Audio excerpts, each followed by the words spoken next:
Hello, my beautiful friends. Welcome back to the channel. In today's episode, I'm joined by my good friend Will Keller, where we're going to be discussing this topic of modern day wizards. What does it mean to be empowered, to be creative, and to utilize all of the tools and opportunities available to us in this modern day and age? This was a very fun and, in my opinion, very insightful and enlightening conversation that we had. I know you're going to love this one, so stay tuned. That's coming up next.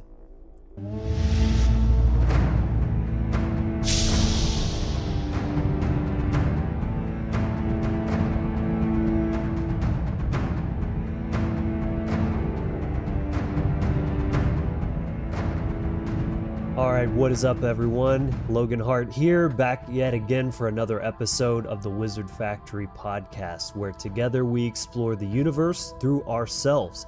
This channel is all about giving you the essential tools and mindsets to live a more free and empowered life.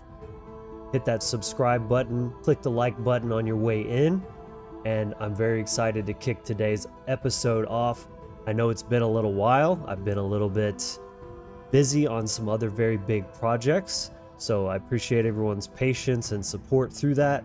I'm going to be coming back with a vengeance very soon with some new ideas and a potentially new direction. Not that I'm going to deviate from the fundamentals of this channel, but I'm going to be going in on a new sort of subject area, so more on that very soon, so stay tuned. But today I'm joined by dear friend and fellow wizard, Will Keller. It's been a couple years since you've been on the channel, brother, probably since the live show days, so, a couple years, but welcome back to the Wizard Factory. Thank you, brother. I appreciate it. It's always fantastic coming on the Wizard Factory, so I'm looking forward to this chat, and yeah, let's do it. Absolutely. So today we're going to be getting into modern day wizards, right? What does that term really mean, and how does one live that life? How does one embody such a concept? And I will go ahead and say as well that we're going to be talking about something that Will and I are partnering up on, a very big, exciting project we just launched this weekend, and this is our formal Wizard Factory announcement. So make sure you stay to the end of the episode where we'll share a bit more about that. But to get things started, let's just unpack the terms, right? That's always just the best way to get a point across, get an idea across, is take it down to the etymology, unpack it piece by piece, and then you put it all back together and you have a real deep understanding of something. So, modern day, pretty self-explanatory. We live in modern times, and I would say more than any other time, things are changing, right? Because technology is speeding up so fast. There's more change and new technology and gadgetry and things like this than any other time in history, right? 100 years ago, there was not nearly this much stuff happening all at once that a person is almost obligated in a way to stay up with, right? Otherwise you might get left in the dust, So I'll let you riff on that before we continue on. Yeah, man, absolutely. I mean, modern means now. That's what it means. Reality in the now. And at first, it's really good to kind of have an understanding of like where we're at as individuals, but as a collective aggregate, the species on this planet.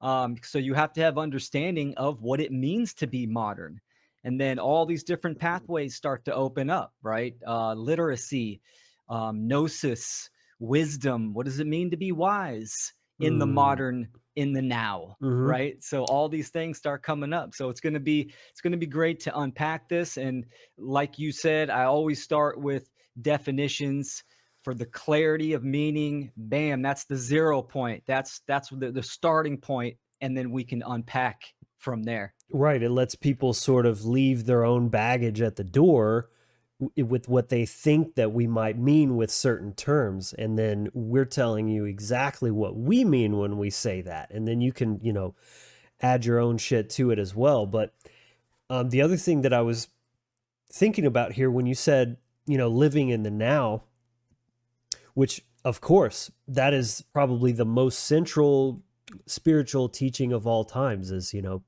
presence, mindfulness, be here now. But I think that almost gets overemphasized sometimes. And I'd love to take a minute to talk about, you know, the gift that it is to be able to look to the past and future, because as far as we know, we're the only beings that can do that.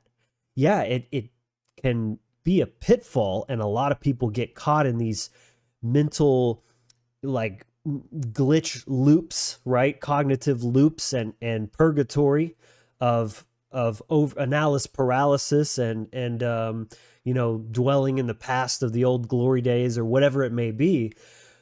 But that's an abuse of that ability. That doesn't mean that ability is wrong. It's actually incredible. And think about it. If you're driving, on the highway going down the road, are you just looking at what's directly in front of your car? No, you want to look as far down the road as you possibly can, because that gives you insight as to where you're going. And then when you do get there, which will be the now then, you'll be way more prepared and equipped for that.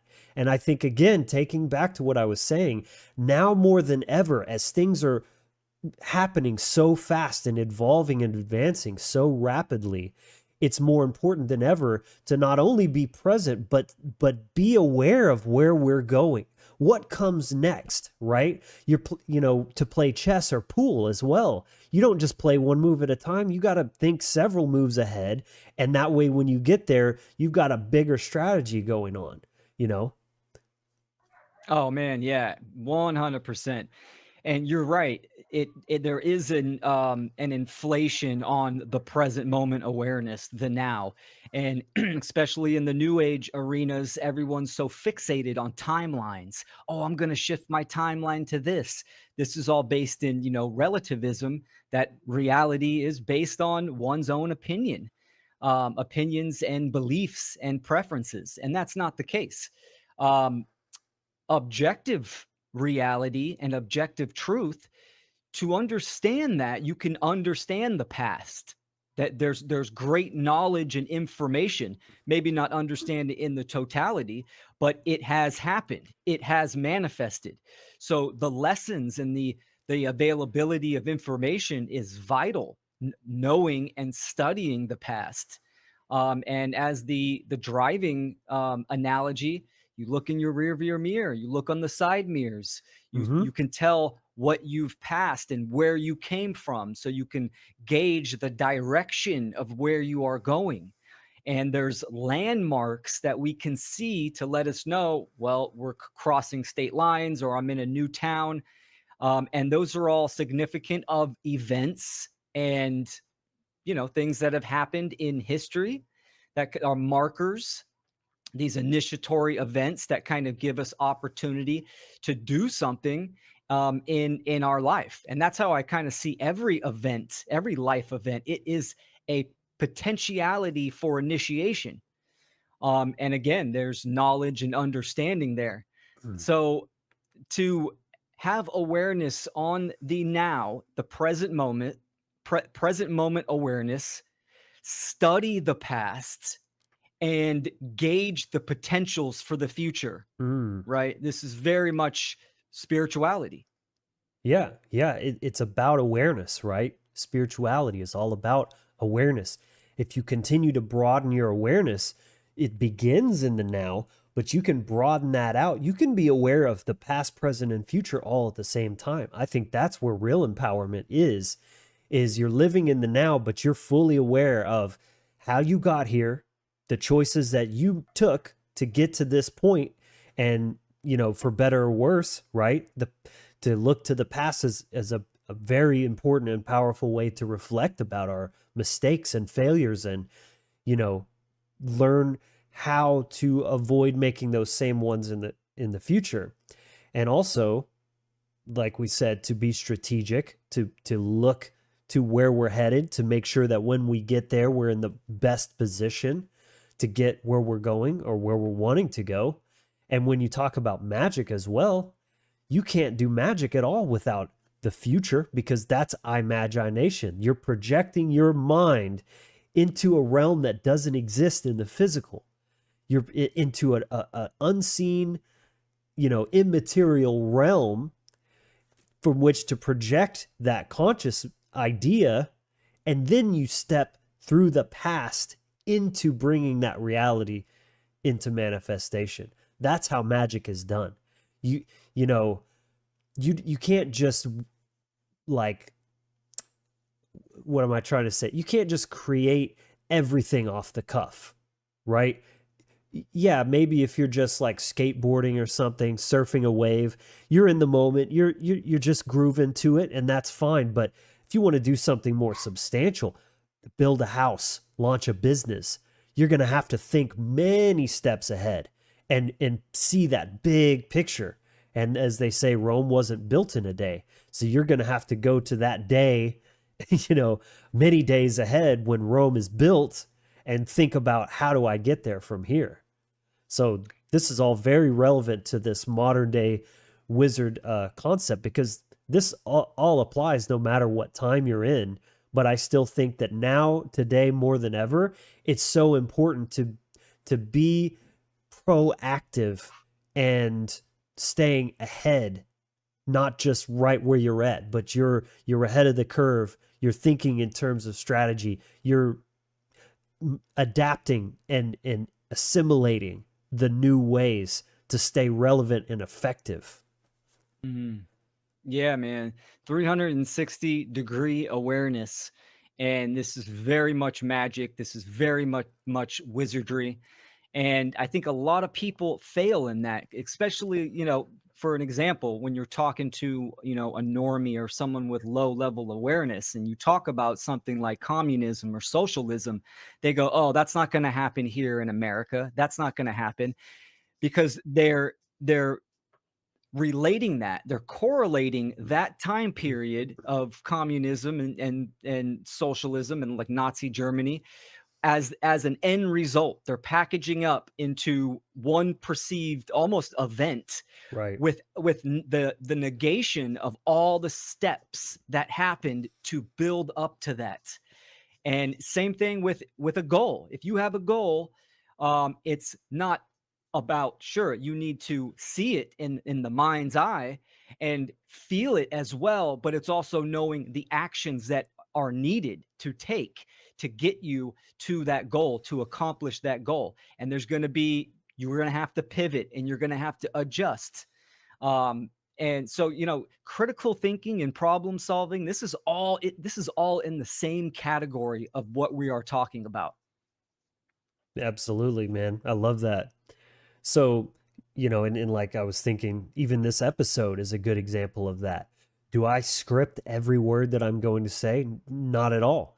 But I have a general outline of things that I want to talk about, and that we have a little bit of structure.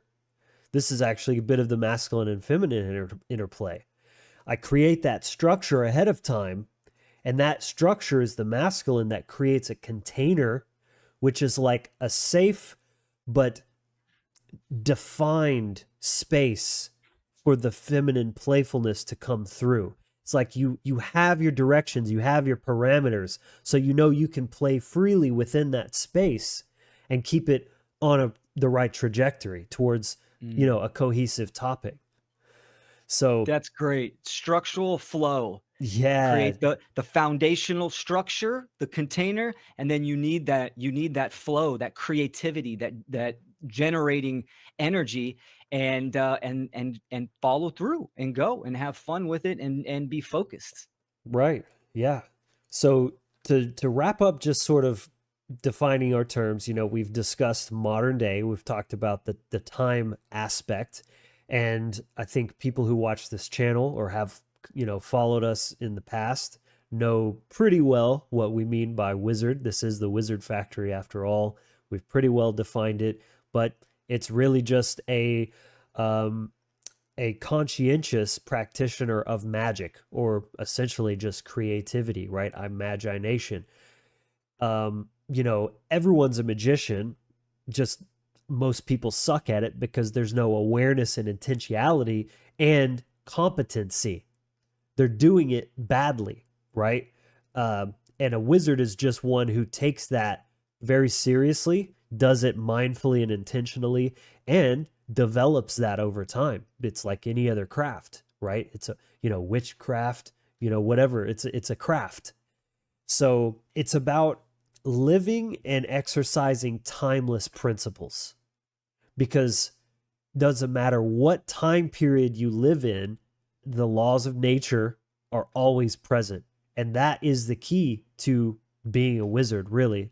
Is, I mean, that's what magic is. And it, as I define it, is discovering and then leveraging natural laws to create outcomes in your favor, or what you're intending to create, whether it's a, material or just an outcome, a situation, that sort of thing.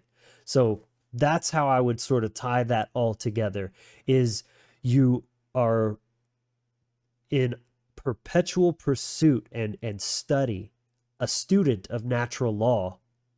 These are timeless principles that apply all times and all places, but you're modifying and adapting that to be maximized in the day that you live in, right? So when you think of wizard, typically you think of just a dusty old man, maybe in a, like, a medieval setting. That's how it's often portrayed in a fantasy type of movie or something like that. But it's adding that modern element because that's what a wizard does. A wizard isn't tied to dogmatic practices or just this is how things are done.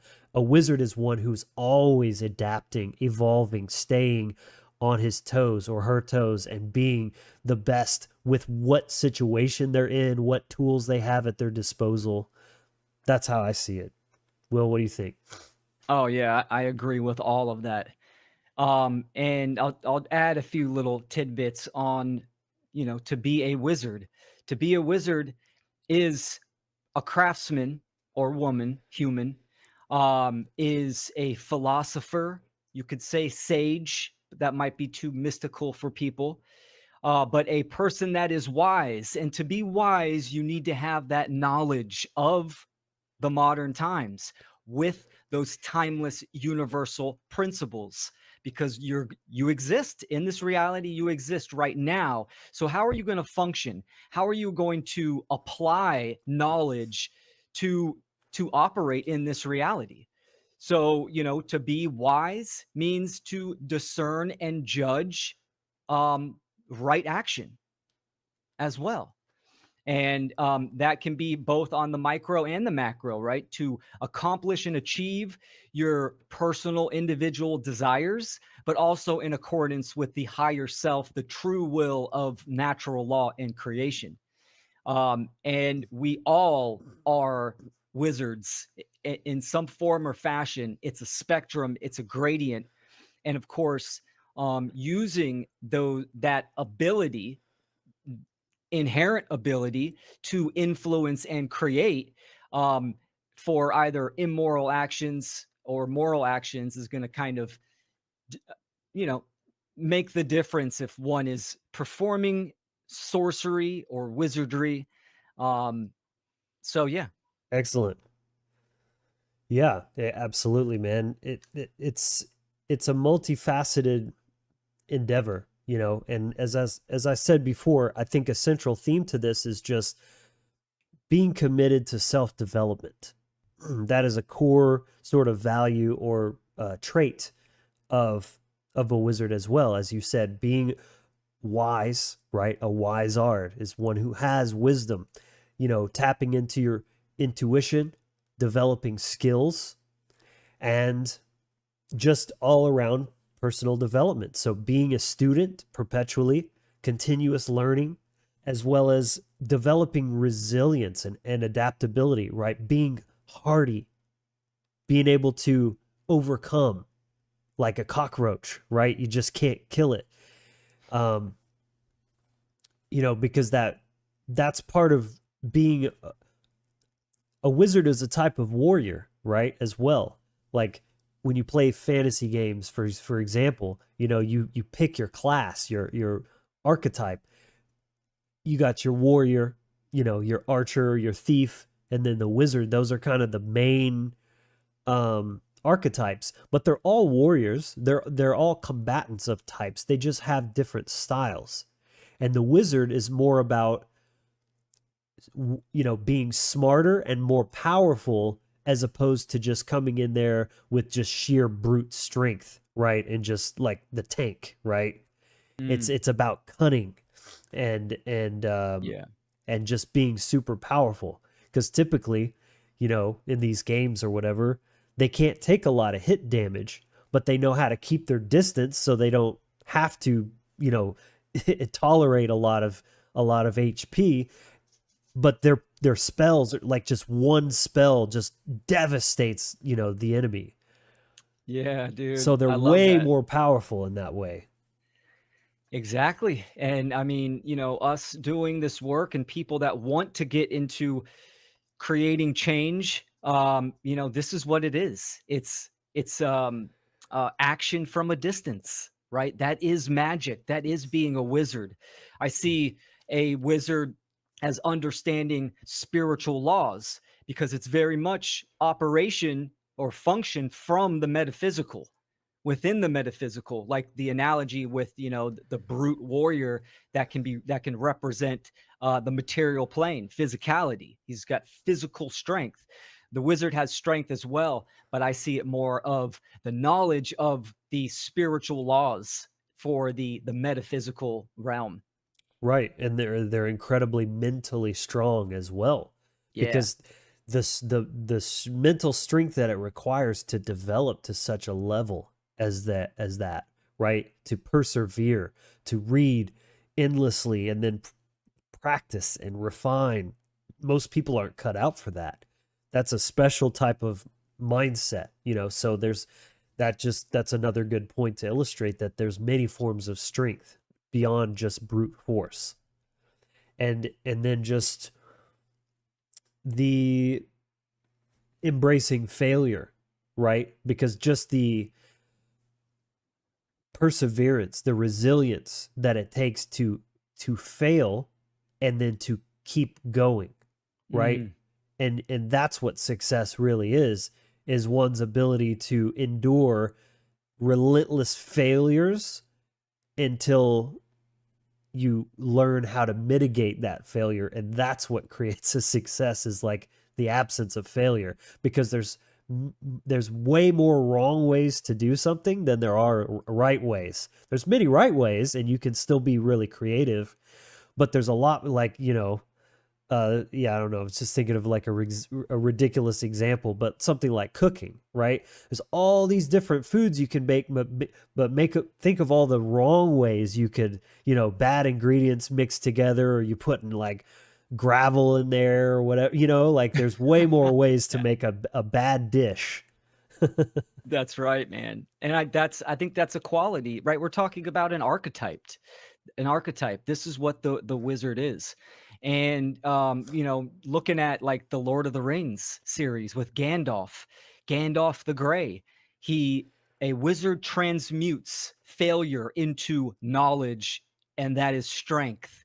Learns the lessons and learns how to utilize those lessons as well. Like Gandalf the Grey, and then gained all that experience when he fell into the abyss and battled that The huge Balrog. that Balrog. Yeah, that's right. And then transmuted that with the experience gained and the knowledge, and transmuting that into action became Gandalf the White. Right, exactly. Yeah. So yeah, lots of good stuff here already. I'm loving this. If you're loving this as well out there in the audience, make sure you like the video. Really helps us out, boosts the video and all that. So moving on, what's next? We've covered the fundamentals of wizardry, and regardless of what time you're in, I think another big component is embracing art and creativity and innovation, right? That's something I've covered a lot on this as well, on this channel, especially recently. I had Matt Sheck on in the All Is Mind episode, and Matt's a very talented artist, and we talked all about how art is magic and magic is art. I mean, they're very interwoven. So having a strong sort of craft of your own or multiple, right? Like for me, not to toot my own horn, but I have many artistic outlets. I play guitar, or I actually play MIDI instruments. I like to compose music. I do graphic design. I like building websites. I mean, there's many ways that I love to express my creativity, and I think the more you can be branched out and have it, all these different creative mediums, the better wizard it makes you, because it's easier to find the parallels between all of those. What are the things that are the same, universal, when it comes to the creative process? And that's all magic. Hmm. That's all that is. So, taking on at least one or ideally multiple creative expressions and sticking with them till the point that you get pretty good, right? You get a good level of competency to them. That's going to unlock so many other character traits and attributes that go beyond just that thing that you're doing, that you can benefit from in many aspects of your life, and being essentially a more empowered wizard in how you're forging your own life experience and your circumstances and all of that. Mm, that's great, dude. I kind of see a masculine feminine balance within being in art itself, right? You have that feminine which can explore and flow with different outlets of, creative expression. The masculine is following through and learning it more, right? Just don't, oh, I tried doing oil painting or acrylic and I did it a few times and now I'm done. Sure, you can explore, but finding a few outlets that you focus on and you get better, and you Right. and you apply discipline, and especially in content creating, and creating a message and creating change and trying to educate people. There, like you said, there's many things that have to be done, and that takes stepping out of your comfort zone, having care and flowing a little bit, but also, buckle down, focus, learn, drive, and follow through. Right. Yeah. Very well said. Because I was thinking it's kind of like an adolescent young child, or a pre-adult, basically. That's very common for people of that age, early teens. They don't really know themselves very well. And what's a great way to get to know yourself is to try these different things. So kids go through all these phases, Mm, oh, I want to be a football player. I want to learn karate. I want to learn archery, right? Or, and those are kind of more masculine things. I want to learn ballet, whatever it may be. And usually kids will try like a lot of things before they find that thing that just clicks, and then they stick with it. And then they get really good because they do it for years, but they have to go through that period of sort of just trying. It's all about experience, right? You don't know until you try it. And I mean, mm, granted, everybody's going to kind of suck at anything when they first do it. So that's something amusing in and of itself, is like a, a kid will suck at all these things, and then they'll find one thing and they probably still suck at it, but for some reason it's different. And they're like, oh, but I want to do it again though, yeah. and maybe I'll suck a little less next time. But it's an interesting thing to contemplate, like what is it that makes that thing different, even though it's all bad in the beginning, because everybody's going to go through that stage of struggle and being bad and kind of embarrassing at it. But then what is that thing that makes them like, yeah, I know I suck, but I still enjoy it and I want to keep doing it. You know what I mean? Yeah. Oh, absolutely. I think that's, that's one of the beautiful things about being human. I am an adept installer when it comes to my field. I am a master. I've mastered that craft. Yet I can go and do something totally different from windows. I can go do flooring, and I'm at the base level. I'm at ignorance, Yeah. right? So we can try all these different things, and we can learn and improve that, especially with kids. I think society, there's always that pressure or a common question, little Johnny, what do you want to be when you grow up? A young kid has no concept of grown up, right? Right. I mean, they don't have a a concept of time. Oh, that's going to be 25 years from now. So they don't know. So that's why it changes, because what they really want to do is they want to do something what they're interested in the now. Right. So instead of what do you want to be when you grow up, hey, what do you want to explore now? And now it might be, oh, I want to be a veterinarian. And then, few months later, it's something different. And being, an unschooler, father, this is our job, is to take those initial interests and then promote, Nurture um, that. and nurture that, provide resources, and kind of showcase critical thinking and certain tactics and tools that can be utilized uh, for the child in their given interests. Right.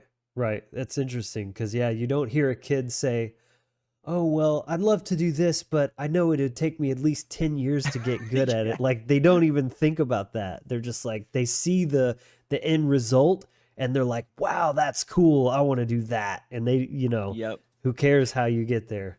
But even for adults, how many adults in the world have been doing something for 30 years or whatever, 20 years in the same cubicle on the hamster wheel and never try anything else? Yeah. It's that creativity. It's that creativity is dimmed, it's Yeah. shot. So having those outlets is vital for health, um, mental condition, emotional, and physical as well, spiritual. Yeah. Yeah, I'm thinking about that. I believe I told you that story, Will, about when I was teaching guitar, like one-on-one private lessons, and there was this lady. She was like middle-aged, probably late 40s, early 50s, and she decided and she got it in her head she wanted to play guitar, and she had money, and she's like single, maybe divorced or widowed or something like that, but she had money, so she just went out and bought these like not just one, but like three super custom, like multi-thousand-dollar guitars and had them, hung up on her wall, mounted and everything. And then was like, okay, now I want to learn to play them. And I think we did like two, maybe three lessons and she quit because it was too hard. It's like there was no Oh, gee. concept of, oh, I'm going to have to actually apply myself and, grind through the suck to get to that level of what I have in my head, kind of a thing. And this is See, a fully grown woman. So some yep. people just don't ever even develop that. Oh, absolutely. It's almost like she doesn't have a concept of how it actually works. You can have all the fiat dollars in the world, and it will not buy you dedication, hard work, Hmm. creativity, and experience. Hey guys, hope you're enjoying the episode so far. I just want to take a quick moment to offer you a special gift. It's the free initiation package download. This is a free download package that includes the Toolbox mini course. I created this package to equip you with all of the essential tools you need for any type of energetic or magical practice for anyone serious about their spiritual development. It's comprised of 3 parts: the circle, the breath, and the voice, where you'll learn how to cast the circle of the Magi, various breathwork techniques, including a powerful guided breathwork meditation, rune galler, and more. You'll also get access to the Inner Sanctum, our private Facebook group and Discord server, as well as some Wizard Factory wallpapers for desktop and mobile, all for free. And for those who've already seen this course, I'm happy to announce that this is a brand new remake with better production and even more information. You can find the link to get yours in the description below. So check it out and let's get back to the content. So the next thing, I guess we have been kind of touching on this, but just to sort of crystallize it, building a personal practice. There's a lot of, if you ever heard of an author named Robert Greene, he talks a lot about mastery, and one thing I love about the way he writes is he's very knowledgeable about history, and he always adds these cool historical anecdotes to everything he's saying. So it's not like this is just him pulling stuff out of his ass and publishing it like, oh, this is what I think. He's sharing stuff and then backing it up with like this, you know, 12th century queen did this thing, and that reiterates what I'm saying. Or like Leonardo da Vinci, for example. I mean, you want to talk about mastery. That dude was insane. From a young age, I was always very inspired by Leonardo da Vinci because I just thought it was so cool how he was so good at so many different things, and I've always sort of aspired to be what I call a modern day Renaissance man. And, now that I'm thinking of it, that's very close to what we're talking about here is a modern day wizard. Leo da Vinci was absolutely a wizard. Whether he thought of himself as that or not, I don't care. De facto, he fits the description. And that's what it's about is, because you're a student and a scholar of the world.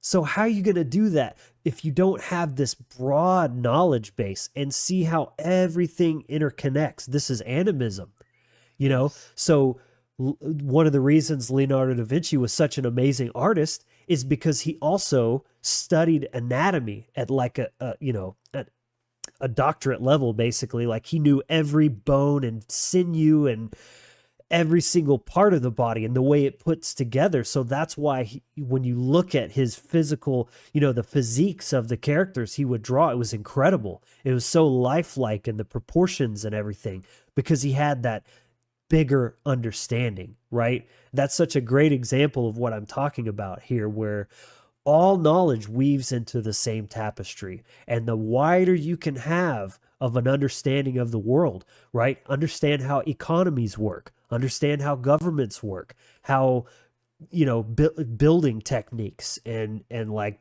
handiwork and business and marketing, like all of these things fit together beautifully, even though they seem like completely different things.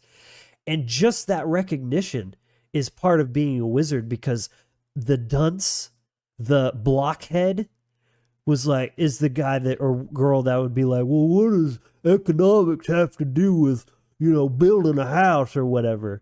It's that holistic, forest for the trees type of thinking, that left brain, pattern recognition and correlative thinking and all of that. That is essential to being a wizard. Oh yeah, man. Absolutely. A wizard loves learning, falling in love with learning and being an autodidact. And Yeah. and to kind of expand or go a little deeper, put an emphasis, I should say, on a wizard as a philosopher, because the philosopher has the love for knowledge and for wisdom and asks those questions, and it loves learning itself. And if you think about, if we're trying to solve problems either within our day-to-day lives or in, create change in the world, having that mindset is going to serve you very well. Serve you very well. And that's something that I've kind of had most of my life. I just love learning a little bit about everything, or have a broad spectrum of understanding to the best of my abilities. And sure, I got my pockets and my pathways that I focus on, but it's just nowadays that tunnel vision of people, of what they know, it's so predictable and it's so minute. Yeah, So absolutely. yeah. And so I was just thinking about the importance of ritual as well. And this is something we've talked about. It's actually been a while. There's an old episode back towards the early days of Wizard Factory where we talked about what is ritual, and it's not what most people think of. You know, when someone says, "What's your morning ritual?"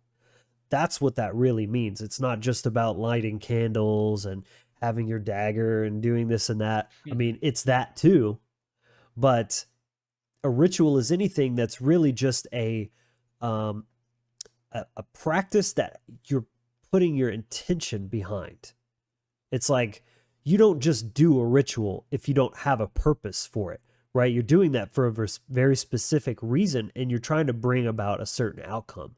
So the ritual is more than just some hocus pocus stuff, is you're putting action into an intention. That's a magical act. Mm. And you're basically communicating to the universe, like, this is what I want.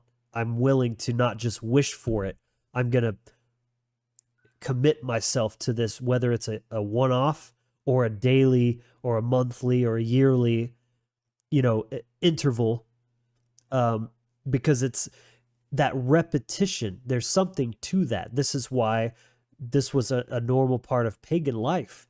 They had rituals and ceremonies and festivals for all sorts of occasions, the changing of the seasons, and you know all kinds of stuff, because that it was about that synchronizing with natural cycles and patterns and putting that intentionality into a meaningful exercise. And think about a festival.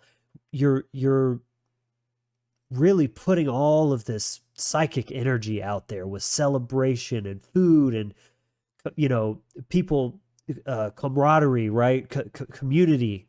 Those are all very powerful energies that can be sort of channeled into something. And when you have all these people that are trying to call in the same thing, like a bountiful harvest, for example, that's very powerful. If you're someone who is metaphysically minded, right? A right brain materialist is going to be like, oh, what difference does that make?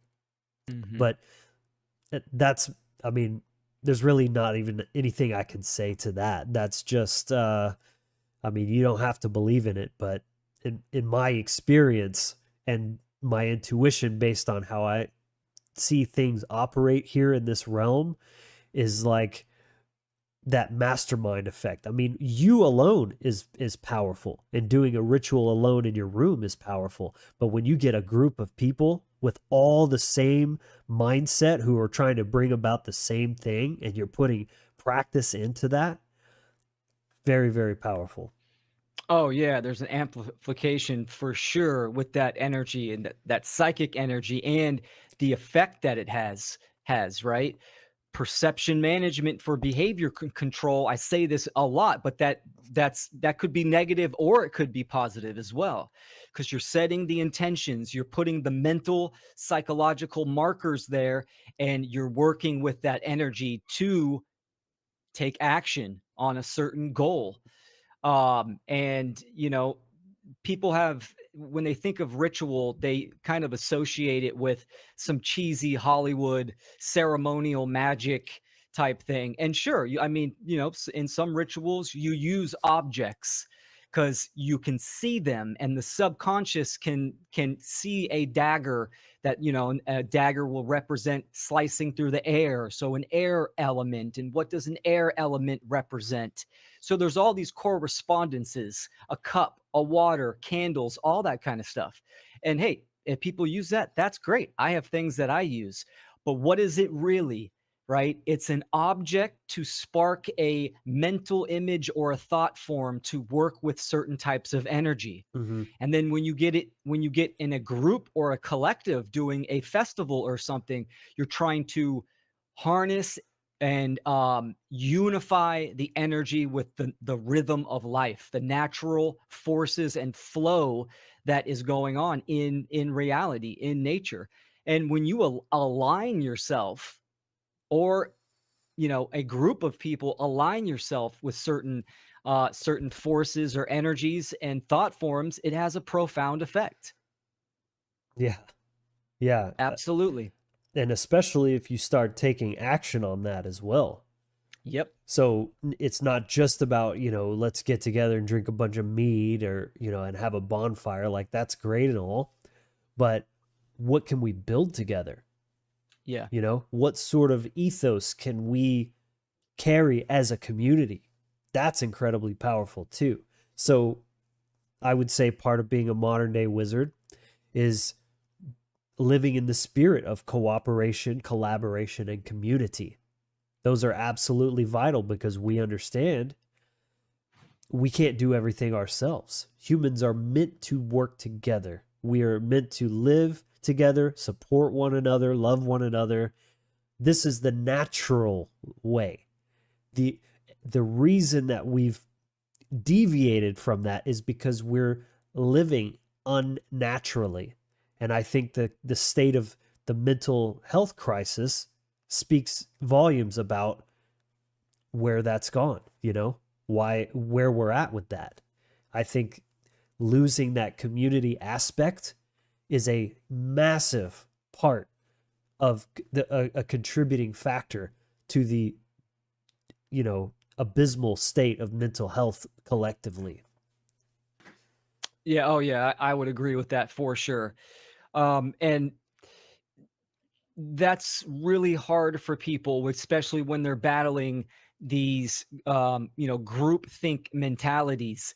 But we are all interconnected. I mean, now you're getting into a spiritual truth that we are all one family. We are united and connected. Well, I wouldn't say united, but we are connected with the whole biosphere and all life on this planet. So what we do is extremely important, and it has an effect. And depending if you're left brain or right brain imbalance, that can be difficult for certain people. But really understanding that the thoughts are one thing, the emotions are the vibratory, energetic, the mentation, right? And then there's action. Mm, Doing something like ritual is very similar to doing like NLP, or the performance of the ritual. It locks it in the subconscious mind. So if you're trying to quit a habit, or you're trying to, pick up a new habit, repetition and how you perform and how you think about that habit has a profound effect for human nature, program um, programmability for the yeah. mind itself. And this is what ritual is good with.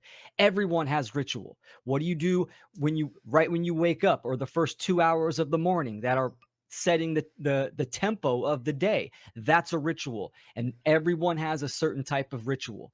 And there's Hmm. different gradients on how big the rituals or ceremonies can be. But it's important when you start looking at it like that, then you can step back and observe your patterns and your behaviors, and that'll give you profound insight into your mentality, right? Where you're spending your mental energy, and the actions or the effects that are taking place within your life. Yeah. Very well said. Yeah, because like you said, everyone has that ritual. It's, but are you paying attention to what that is? You wake up every morning and spend an hour on your phone scrolling Facebook.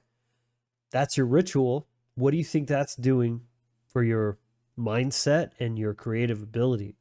Those are Exactly. precious moments, I think, when you first wake up, because you're still sort of almost dabbling in that hypnagogic state, the between the worlds. That's a very powerful and sacred space, and I think that is a time for me personally that should be spent very intentionally, thinking about your day, getting your into like checking in with yourself, seeing if there's anything coming up that you can bring attention to, love on a little bit, and you know, get your mind right. And that sets the tone for your whole day. And also, you know, you want to have a sacred space too. I think that's very important for a modern day wizard, or any, you know, any day, um, is having your own sacred space that you can go and be left alone and be creative or contemplative or meditative, and do some work, some spiritual work, because it's crazy how much work you can get done alone in a room, you know? Because people think being productive is always about being on your computer or building something, and those things are great too, but you can be very productive just sitting in a room by yourself, reflecting on stuff, clearing your mind, meditating. There's lots of things. Setting intentions, Yep. you know.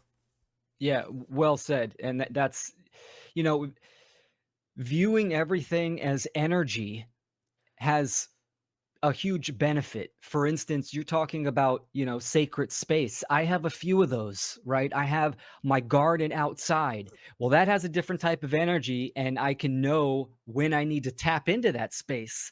And, the energy of the upkeep of that space as well. I can't just let it all go to shit. It's going to change the energy of it, right? Same thing as my studio. It's another sacred space for me. This is where I sit here to create art, to create content, to get a message out. And I can't not, I got to, there's upkeep with that. So my studio has a certain type of energy to it. And then, of course, my, alone time, or my space where I wind down and calm the mind and clear. And that's where my books are and stuff, my little library. So we have all these spaces, and even something as a vehicle. And my dad always used to say this. Um, you can tell a lot about somebody, like their mentality, their psychology, and their life, on the condition of their vehicle, like Yeah. inside of it, right? Is it just a fucking mess, shit everywhere, garbage, Stale French fries stale French fries? Yeah, that's an energy, and most likely, their home is very similar. and their Their mind is mind. very similar. That's right. Yep, yep, Cue for Jordan sure. Peterson. Yeah, How are you exactly. going to clean your room if you can't even clean out your bloody car? Yeah. Just start with making your bed. Yeah. Awesome. So yeah, this is great. Another thing I think we could touch on in context to the bigger community issue or concept is also the idea of mentorship. This Mm, is something I think we've lost touch with as well in the modern day, is learning under a master as a protege. There's it's still happening, but it's not as commonplace. Like this used to be very just normal every day. Like everybody had, it was a master apprentice sort of relationship, every trade and craft, tailors and shoemakers and blacksmiths and carpenters, they all had this system. And that's how you learned, is a young person that is a prospect that wants to learn studies under somebody who has done it their whole life and knows in and out and can teach them all the best practices so they're not learning bad habits and passing that knowledge down. It's a very hereditary sort of and I think very almost sacred tradition of just passing knowledge down. What a beautiful thing that is, because think of all the knowledge that's been lost, mm. you know? And so, especially in terms of whatever your craft is, if there's something that you see as a pathway to mastery, something that's going to help unlock your wizardship, so to speak, find someone that has the results that you want and learn from them. Offer them something. Don't just be like, could you teach me? Because what are you bringing to the table? That's a very not good modern mindset of just like, give me, it's about, I'll work for you for free. I'll sweep your floors, whatever. Just teach me what you need to know, and I'll work for free in exchange for that knowledge, because you got to know the value of that. Knowledge is the most valuable thing there is. Absolutely, man. Yeah, there's a mutualism, there's a give and a take, and there's this symbiosis. And I love this topic because, number one, we all need mentors. What is a mentor? You have mens to think. A mentor is a wise advisor. It is a stepping stone in evolutionary awareness, either in a certain topic, in life, whatever it may be. I have many mentors and I've had many mentors, whether it's herbalism, creating content, being a better person, Mm. and philosophy, all of these things. But a mentor can change as your journey progresses, but it needs to be taken seriously, and you stick with a mentor usually for a good amount of time. And I think it's very much different than a leader. I've always said, like, we don't need leaders because leaders will lead you down their own path. We need people like mentors that can advise and assist people to have a greater awareness to lead themselves. Mm. And I think this is what mentors do. Young teenage boys especially need to have mentors. This is really good. Mentor could be your father, but it also needs to not be your father. It needs to be other people as well. And that's good and that's healthy. And I think especially teenage boys, they seek that. They seek outside of the family dynamic. They're looking for other mentors. So there's this syncretism that happens naturally for human beings to seek someone that has knowledge as like a way shower so we can learn and gain experience from. And I think this is extremely valuable. And here's the silver lining. Okay, hey, it could be tough nowadays, especially if you have an awareness of morality and what is actually going on in the world. Then you really have to pick and choose your mentors correctly, right? You want a mentor that's ethically and morally sound. But also the beautiful thing about, the modern day and technology is that you really have the world at your fingertips, right? A mentor can be, one-on-one in real or in the real world, in the flesh and blood, or it can be virtually as well. Yeah. Yeah, So, or just someone that lived 200 years ago and you oh read yeah, their books. They don't have to be exactly. alive either. Yeah, Yep. great points. I love this.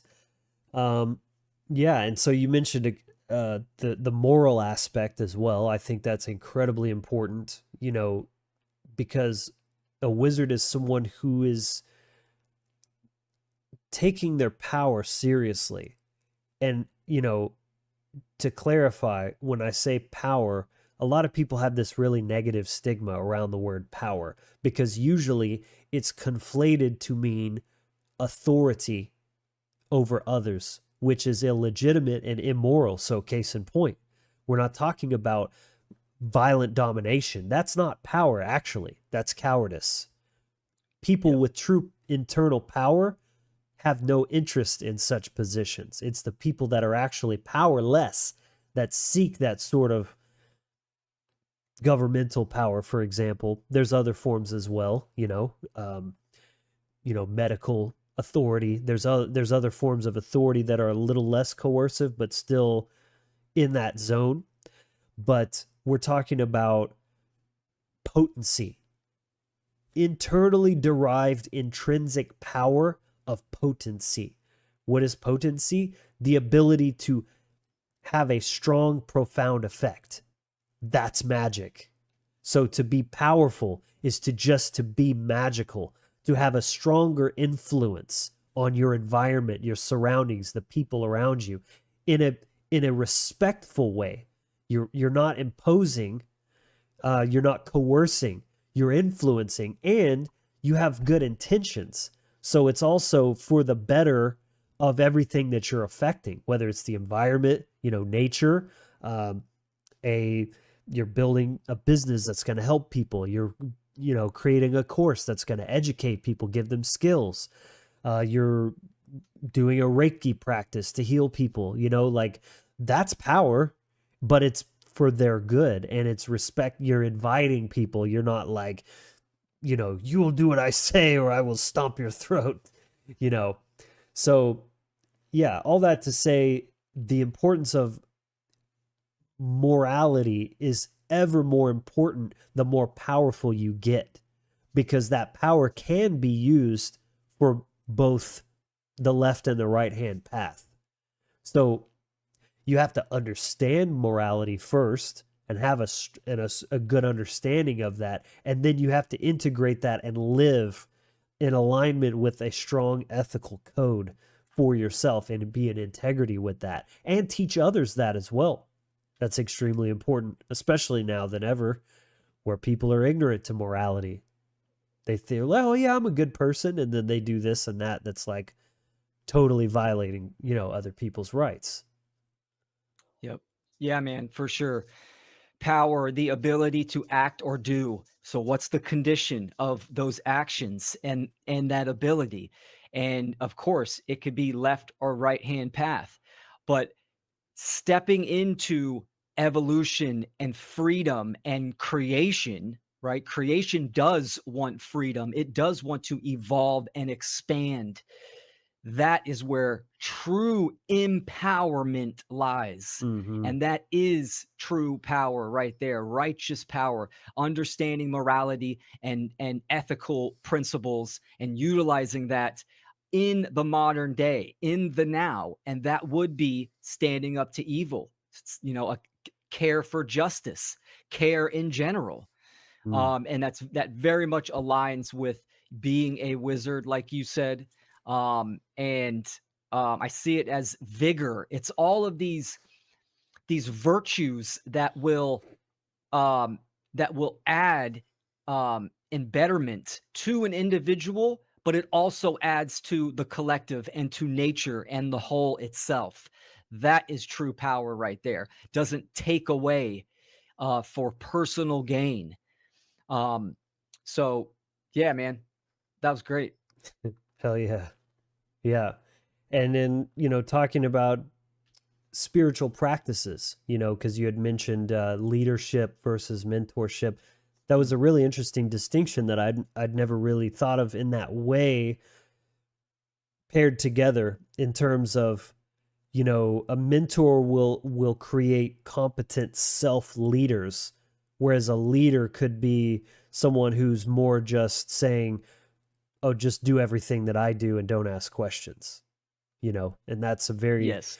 that's not very empowering. You could be leading someone in a way that's beneficial to them, but you're also not really empowering them through that process, because what happens the second you're not around anymore? Now they're helpless. Where's my leader? You know? So understanding that, being able to stand in your own ability, capability, and cultivate that self-trust, and as we keep saying, the competence that's so vital, especially to wizardry, is competence, and that even if you're not competent, you're adaptable and smart and resilient enough to find a way, because that's wizardry too. It's not about knowing the perfect thing and always having the right thing to do in every situation. Is trusting in yourself to be clever and figure it out, basically. Oh yeah, Even if dude. it's not perfect, you'll get through it and you'll learn something.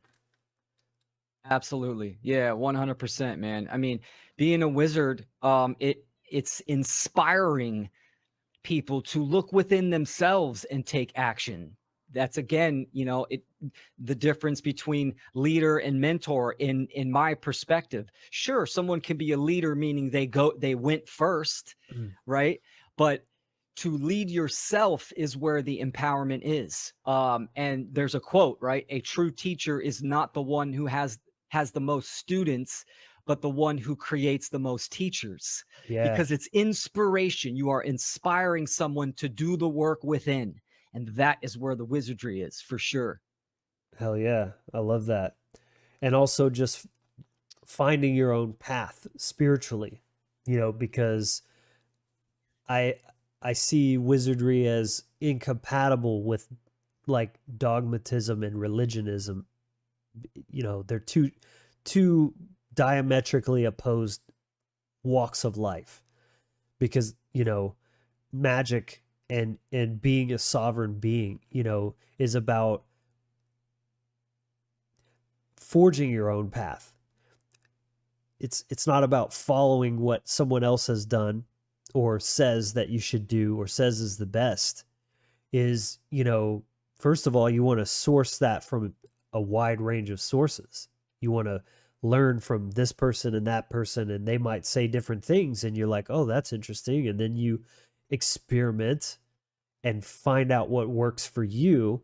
And you take from this person and that, but you're finding what works for you, and you become this sort of amalgamation of things that have worked for some people and not worked for other people, but you found what works for you, and that's what matters most, because you are the only one living your life and finding your way and discovering truth through your own eyes, your own perspective, and your own experience.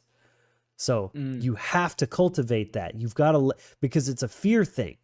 It's like people are afraid to think for themselves and not know the answers to things. So they cling to belief systems because it's a nice, neat, prepackaged, here's everything. You just believe all of this and you'll be just fine, right? Whether it's science or the Bible, there's many religions beyond what are called religions. But it's that's what I mean when I say religion, is it's a belief system. It's a, you don't need to think for yourself, just trust the priest or trust the scientist or trust the experts. Trust, don't verify. Believe, don't verify. That is the biggest problem, in my opinion, in the whole world. Absolutely. Yeah. And that is rooted in ignorance and cowardice, because it's so easy to say, okay, it's all prepackaged. I'm just going to be this. This is what I identify with. And that is the easy route. It's a lot harder doing the fucking work within yourself and thinking for yourself and chiseling out your own path, because that is actually what sovereignty is. You are your own king. And what goes with that? Authenticity, because you are your own author of your actions and your accountability and responsibility. So, and this is all within wizardry as well. And you could throw in alchemy in there, right? Because an alchemist takes parts of all different types of things and makes its own creation. And that's transmutation, taking experiences of what you've learned and what you've been through and utilizing that for the lessons. So it's very much, all of this is under the same, umbrella for sure. And so I agree with you. Authenticity is vital, and and dogma and religion itself is the antithesis of that. 100%. Yeah, man. Yeah. Very well said. And so the next thing we want to talk about is practical tools and resources.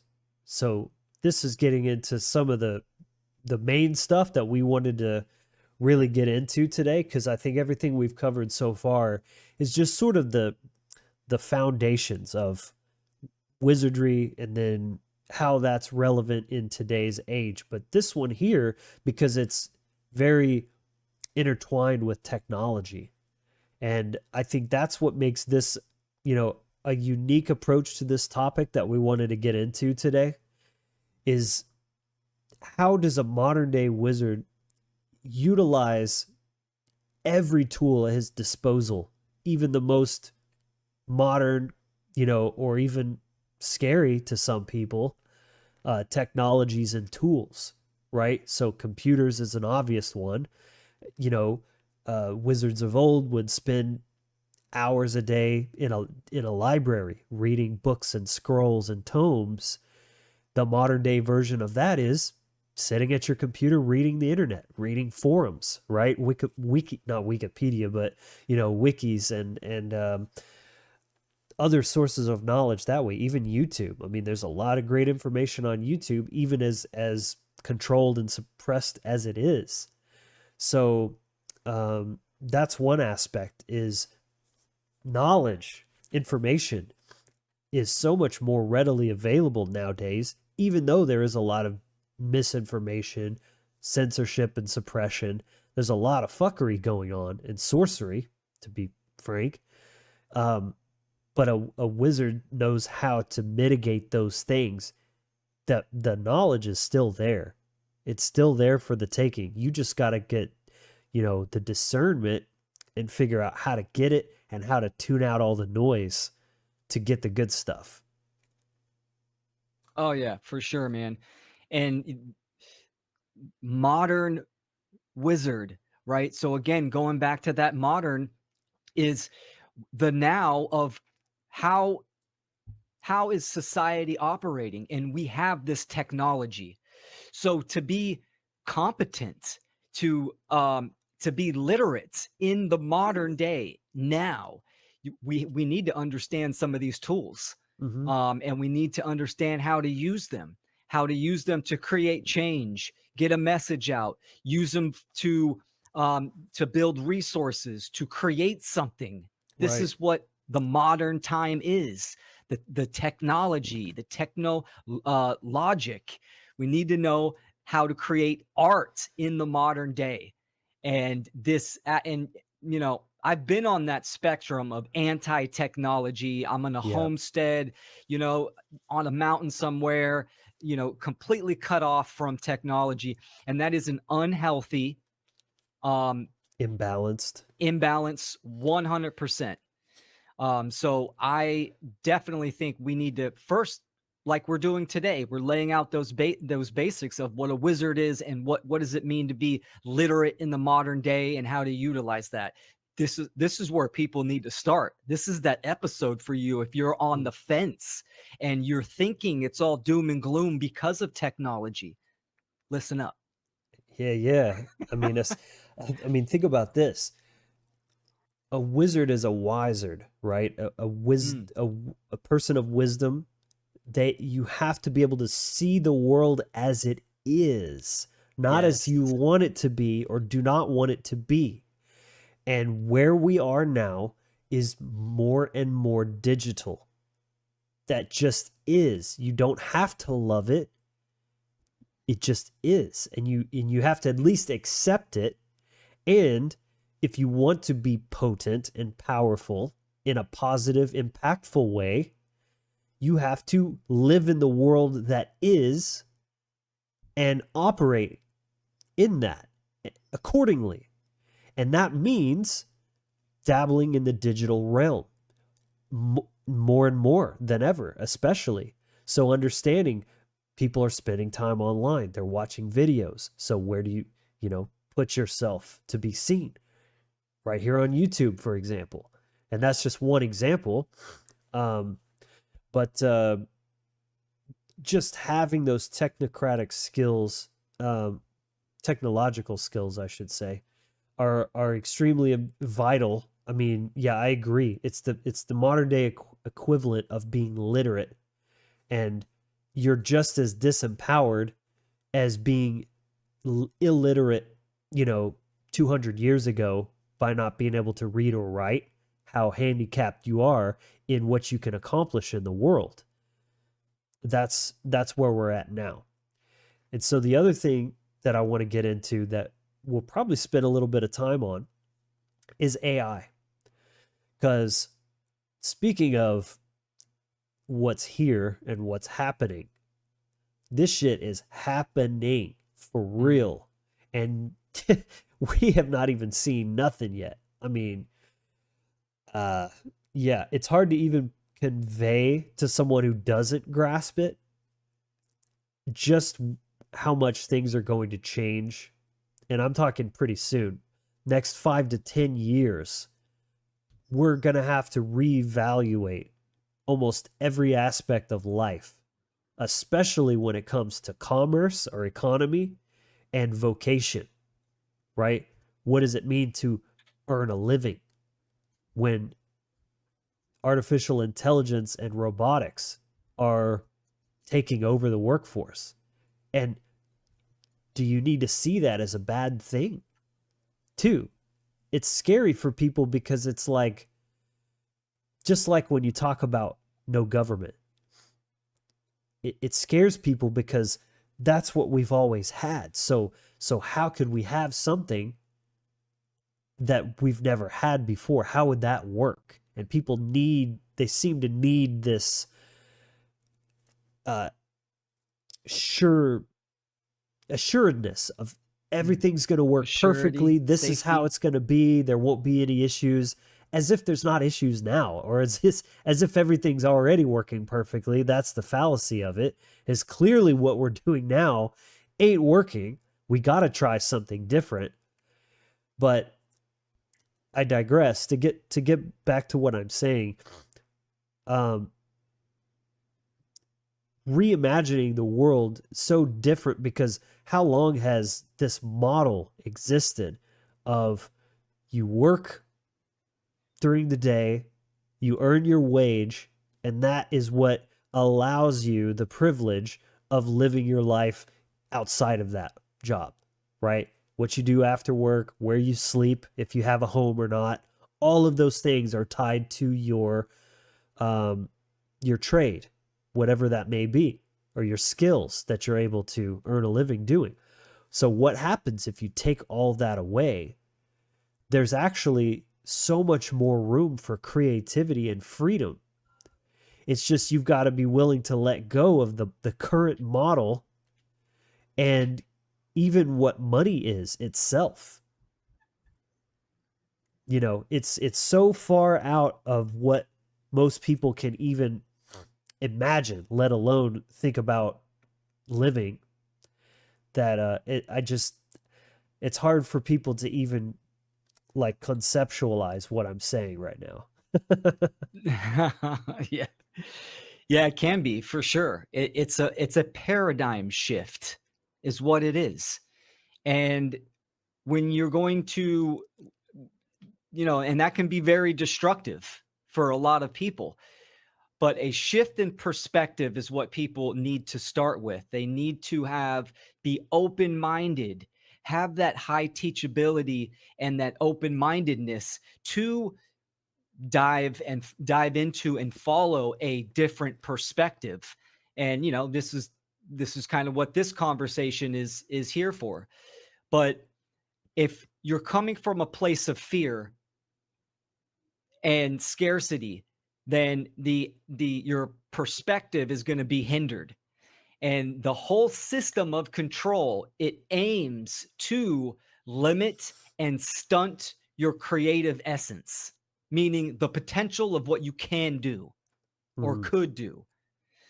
And so I think I'll make a bold statement. I think AI is that potential to be one of the greatest tools, technological tools for us to um, to affect change in the system itself, mm, for sure.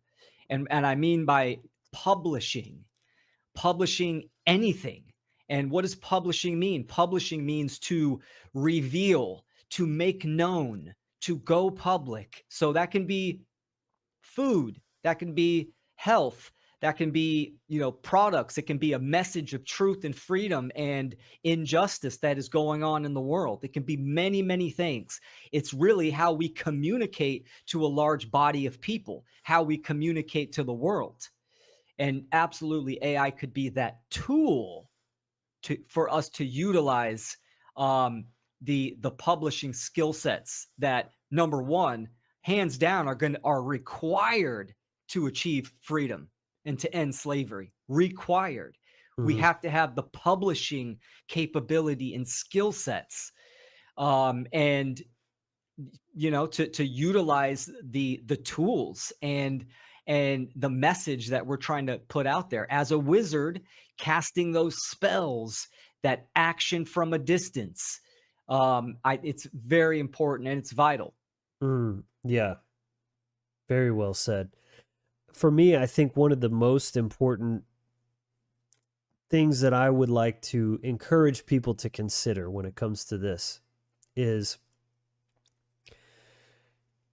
AI only has the power that you, the individual, give it. I understand it's going to be used in negative ways, 100%.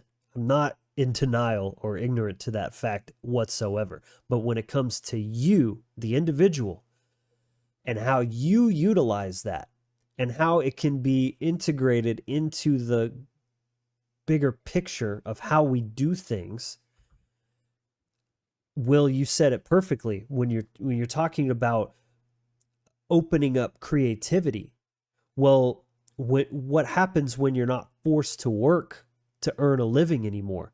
How many more things could be created when that creative energy is going into something that is fueled by passion rather than survival? Because it's all the same shit. It's that creative energy.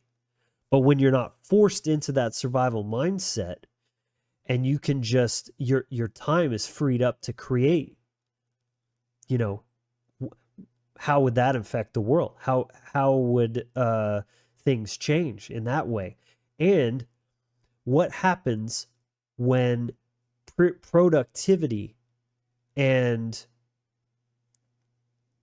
income become decoupled? Because think about that. That's the model that we're talking about here. It's always been. The whole economy is judged by or measured by GDP, gross domestic product, productivity. Well, AI and robotics are going to augment productivity to such a degree that it's going to decouple from the employment and payroll system. Not to mention, you throw in cryptocurrency, it's speculated, and I happen to agree, it makes total sense that cryptocurrency is going to be absolutely integrated with AI. Like, that's how it'll be part of the digital economy. It's all digital economy, right? When you take it to the online space, AI is just digital productivity that can be output and kept digital, or it can be translated into analog or physical productivity as well, especially through robotics, because you're giving it a body to do things. But it's all economics. Even labor is an economy. It's a labor economy, right? Trading this job for that job, getting stuff done. It's just natural law. It's reciprocity. It's energetic ecology. So, yeah, I mean, I'm saying a lot here. Hopefully people are following what I'm saying, because it's just a very different thing. But I think what I'm trying to do by bringing this stuff up now is get people thinking about this now, because you might have it in your head, oh yeah, I've seen the AI stuff. It's pretty weird. It's pretty scary, maybe, whatever. But I just don't have time to deal with that, or I'm not that interested in it. And it's like, it's going to be here way quicker than you think. And then by the time you realize that, you're already scrambling because you realize it's moving on without you. Like, this is what we were talking about in the beginning of this episode of, like, it's important to be proactive now more than ever, because if you're not ahead of the curve, then you go to behind the curve really quick. There's not as much of a forgiveness, like a grace period in between. And so now is the time, before the normies and the mainstream are all doing it, to learn how it works, learn how to utilize it, and not replace your creativity, because that's not what it's for. And I, really want to stress this. I know I'm going on a tangent here, but we've talked a lot about creativity, and now we're talking about AI, and AI can do all this stuff. It can, create artwork. It can do all this stuff that humans can do, but it doesn't have to be used as a replacement for humans. It can be augmentation. That's what I'm trying to get across. It's only a replacement if we let it, right? When I use it in my daily life, I'm not being replaced by it. I'm way smarter, faster, all the things, because I'm using it. I'm still me. Like, I used it to help me with ideas for this episode. And I came up with the stuff way faster this way, even though I'm the final arbiter of what I do and don't say. It's not speaking for me. It's not even formulating my sentences. It just gave me some good ideas to talk about. And now I'm using that and I'm augmenting my own creativity by creating this episode now. So if you don't agree, turn the episode off right now because you don't like what I'm doing right this second. You know what I mean? Yeah, dude. Well said. And I think I saw a good meme quote. I can't remember the lady's name, but she said, "AI isn't there to replace your creativity and to write your book for you. It's intended to do your laundry to free up more time for you to To write write your your book. book." Yeah. It Hell was yeah. like an analogy, right? And that's the potential of AI. It comes down to how you're going to use it. And that's what we're saying. It's a very powerful tool. Now, to be honest, it is it is going to revolutionize the whole all of society. It already is. And this is what Logan's talking about, is if you are stuck in ignorance, then you're going to be left in the dust. I do think in society there are, the social engineers, the control structure, they are betting on people being ignorant of AI and how to use it, and also the doom and gloom of AI Yeah. as well, And because the doom and resisting it. gloom will keep people away from it, as for sure.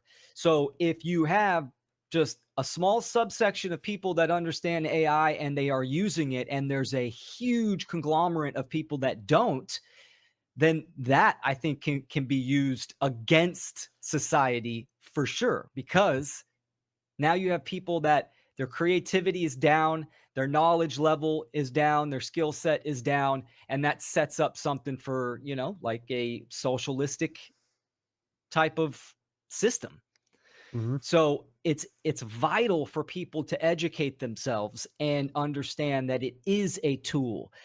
AI will never be sentient, how people talk about, right? It's not gonna, it doesn't have the divine spark.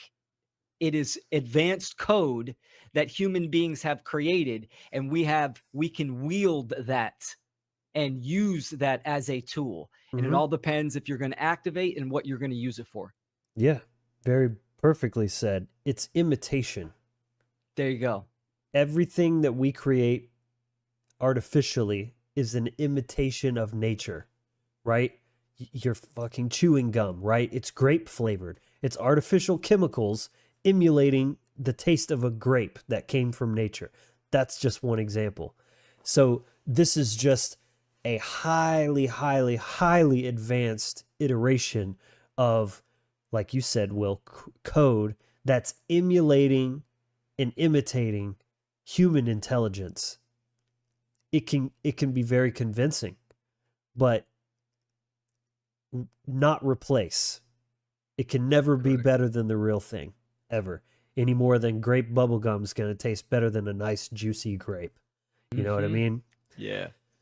Yeah. Yep. Um yeah, it's interesting cuz you're talking about this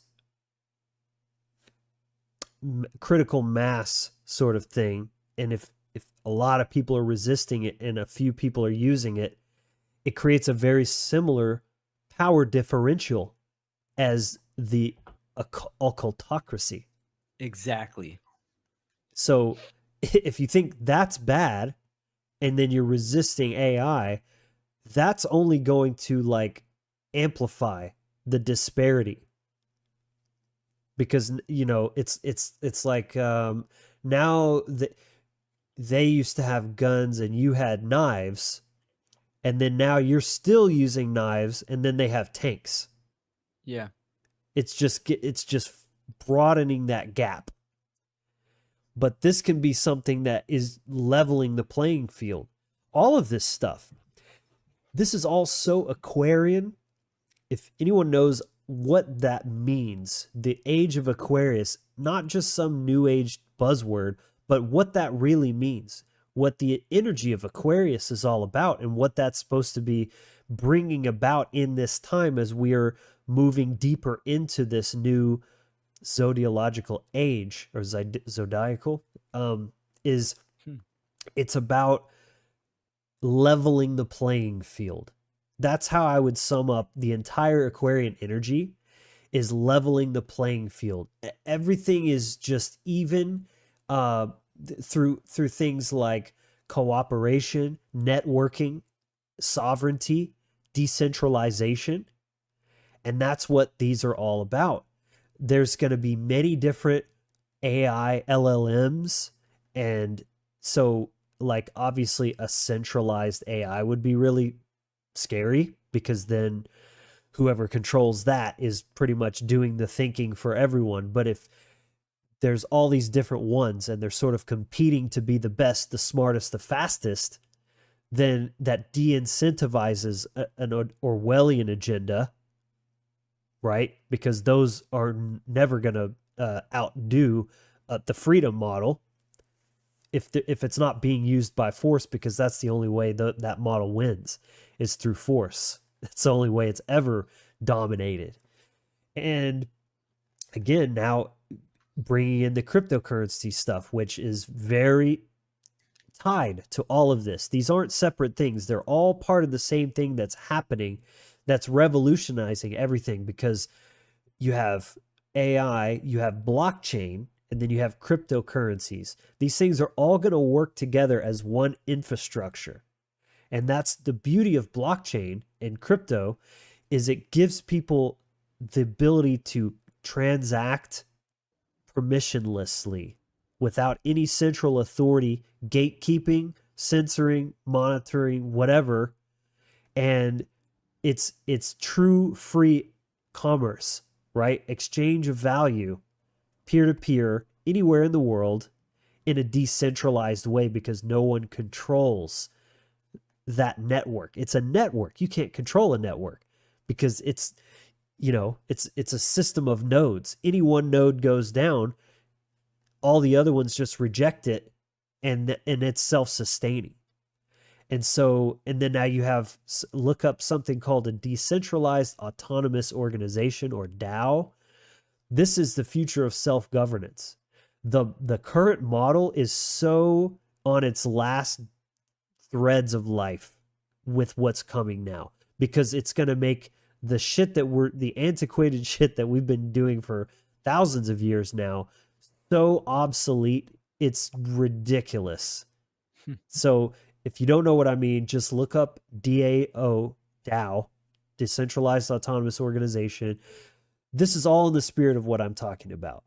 Decentralization, self-governance, and using technology to actually help that. So you're not relying on the goodness of people. That's what trustless means. You don't have to trust the person on the other end of that transaction, because you're trusting a network that's decentralized and a smart contract that's just executing code that you put in and signed in a digital, authorization, and it just executes perfectly. Hmm. What a time to be alive. Will, what are your Yeah, thoughts on that, man? that was a really good riff right there for sure, man. And I agree with that. Just looking at the one great work. Okay, you got to have a camera, a microphone. You got to go on social media and upload videos and create a website. The game has shifted, ladies and gentlemen, because now you have AI where it can totally level up your productivity, your skill sets, web publishing, promotion, all this kind of stuff to get that message out, to do the one great work. And this affects everything. Your business, any business that you're in, um, any industry, it's going to affect for sure. And just like you said, Logan, the occultocracy, this is exactly what the social engineers do, right? They have a power differential because there is a information differential. So it's just the same plan. We're just evolving into that new that new age. Mm. So the potential to level the playing field, it really is going to come down to if people educate themselves on AI and how to utilize it correctly Right. and effectively for what? That's the question. For something like, positive DAOs, freedom networks and groups to Right. do the one great work, etc. Decentralized currency and all this kind of stuff. I could see them maybe, 40 years from now trying to do a centralized AI hub, and they will accomplish it if people stay ignorant on what AI is and how to utilize it. Just like if people Yes. are ignorant on Mm. rights Mm. or the knowledge of natural law, you're going to become a slave, and that will continue to get worse. So again, it's the same battle plan. Knowledge and education is the answer. Boom. There you have it. Yeah, man. Yeah, because, you know, um, all technology has the ability to free or enslave you, and it's up to you. It's never the tool or the technology's fault. Doesn't matter what it is, right? Spoons made me fat, you know? Like that spoon can eat ice cream all day or healthy food. I'm not going to say a food cuz then we'll start a debate in the comments about what's healthy and what's not, but you know what I'm saying. Um, the tool can enslave you or it can set you free, and it's all up to you. That is your choice and that is your sovereignty. And it's about what you say yes and no to. Do you say no to Neuralink and that kind of stuff? Absolutely. That's not what we're talking about here. And I know Will probably agrees. I'm not putting any chips or anything in my physical body. That's where I draw my line. And it's good to have your boundary, right? I'm not saying it's anything goes, it's all gravy, because it's not. Discernment is still required, but when it comes to just utilizing, especially in its current form, and it's only getting better, um, I mean, the ways that AI, Chat GPT or whatever, has helped me already is unfathomable in my content creation, in our business, which we're going to talk about very soon. And I mean, just I use it all the time, every single day. It's like an extension of my mind, which, like, say what you want, but it's really increased my productivity. It saved me so much time. And again, say if I have it write me a little YouTube description, I still have the final say. It's not like I'm just blindly copying, pasting stuff in and being like, oh, AI wrote it, I trust it, it's better than me. No, I read it and I think, oh, I really like this, but this part needs a little changing. And then I'm putting my human touch on it. I'm passing it through the filter of my own consciousness and creativity. And then I decide what goes out there with my name and my stamp of approval on it. So that's the kind of picture that I'm trying to paint here. Is that's how you use it to augment, but not to replace you, right? Or make you lazy, because you could see that, like, oh, it's so much easier, just do it all for me, I don't want to think about that. No, like, it's an active process, you're involved in it, you know what I mean? But yeah, so Yeah, dude, I just want to touch on something because you clarified something very important. And so many people are reactive on this topic.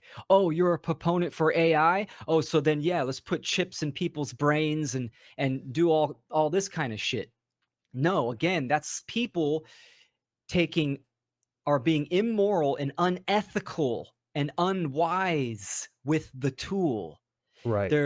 It's not black and white. There's many things that you can do with a paintbrush or a hammer or a saw, whatever.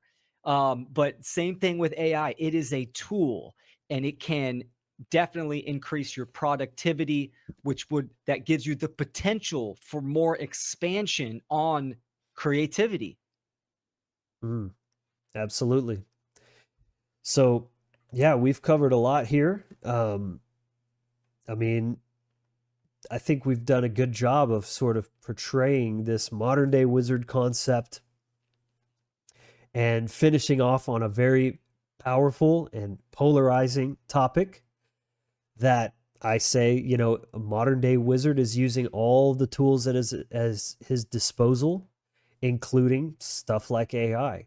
And it's all about maximizing your effectiveness, essentially. So, I'd love to hear everyone's thoughts on this. We've covered a lot of stuff here. Do you agree? Do you not agree? Tell us we're full of shit. We want to know about it. Put it down below in the comments. And before we wrap up, Will and I just want to discuss something real quick.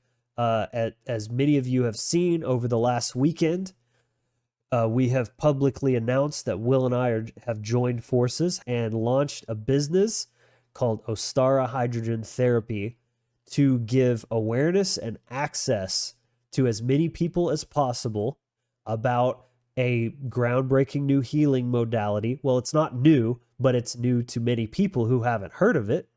And so that's part of what we're trying to do is bring that awareness on hydrogen therapy, which can help for so many things. It's truly incredible. We're very passionate about this topic, and we're only going to learn more as we're going to be doing our podcast and YouTube channel on this as well. So I want to invite everyone to follow those links. I'll put everything down in the description, our link tree for Ostara. Follow us on the social medias of your choice, especially YouTube and Spotify, where we'll be putting out more educational content on this. And above all, if you're interested in your health and you want to have a better quality of life, no matter if you're already sick or you just care about your well-being, check out our free webinar. We just put it on live over the weekend. It was amazing. We got so many great comments and good feedback, and people loved it. And we're excited to keep moving this forward. So if nothing else, check out the free webinar. You just sign up with the link below. Will, what do you have to add to that? I'm thrilled. Logan and I, we love to help people, and healing and wellness and health is absolutely the biggest category for a human being, especially our friends in the freedom and truth community. This is a modality that has been around for a while, but yet the awareness, mainly in the West, is extremely low. So molecular hydrogen, it is the most abundant and vital element in the universe for all life. And understanding what H2 is and how it can help you and be utilized for detoxification and wellness, especially in this time period where toxicity and biological threats are being bombarded at us. It's important that you have that awareness, which is number one for us, and then access.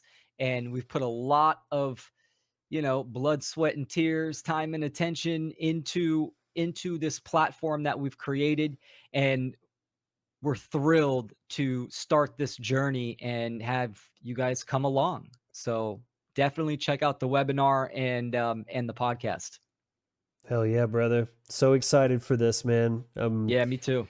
Yeah, we've been working on this since pretty much all year. Everything is just top of the line, I gotta say. All of the resources, the website, the content that we're gonna be doing, it's amazing. And yeah, I just can't wait to see where it goes. So hopefully everyone, we've got your attention, and you're intrigued and you wanna find out more about what this is all about. Go check out the webinar. You won't regret it. And of course, follow Mr. Will Keller here He's a legend in his own right. It's got tons and tons of amazing videos, podcasts, presentations, some of the best out there. So check him out at willkeller.com. And of course, anyone who hasn't yet, follow Wizard Factory on all of the relevant platforms.